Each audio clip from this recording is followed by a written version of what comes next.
Welcome to shadows of fear, जहां डर की हर परत में छुपी है एक कहानी। अगर आपको सच्ची लगने वाली हॉरर कहानियां पसंद है तो लाइक करें, सब्सक्राइब करें और बेल आइकन दबाना मत भूलिएगा, क्योंकि आज जो आप सुनने वाले हैं वो आपके रोंगटे खड़े कर देगा। नाम है भूल भुलैया। 17 साल की समृद्धि ने छोटी उम्र में ही अपनी मां को खो दिया था। पिता गौतम ही उसका पूरा संसार थे। दोनों का जीवन साधारण और शांत था, स्कूल, ऑफिस और शाम की बातें। लेकिन एक रविवार उनकी जिंदगी हमेशा के लिए बदल गई। दरवाजे पर दस्तक हुई। सूट पहने एक व्यक्ति बोला, मैं वकील हूँ, आपके चाचा का निधन हो गया है। उन्होंने अपनी हवेली आपके नाम कर दी है। गौतम हैरान रह गए। सालों से उस चाचा से कोई संबंध नहीं था। कागज असली थे। समृद्धि की आंखों में चमक थी। पापा, चलिए ना वहां चलते हैं।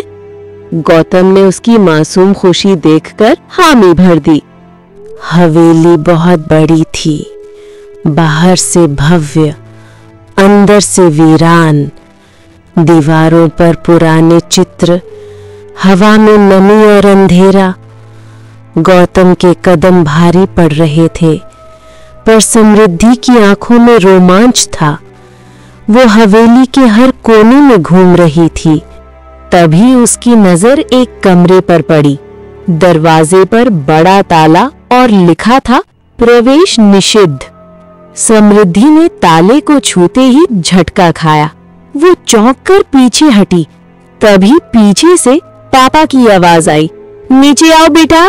वो चली गई, मगर जाते जाते उसे लगा जैसे किसी औरत की धीमी हंसी उसके कानों में गूंज रही हो। रात में गौतम ने घुंघरू की आवाज सुनी। मुड़े, कोई नहीं था। सुबह समृद्धि के हाथ पर पुराने जख्मों जैसे निशान थे। उसने कहा, लाल साड़ी में एक औरत मेरे पास आई थी।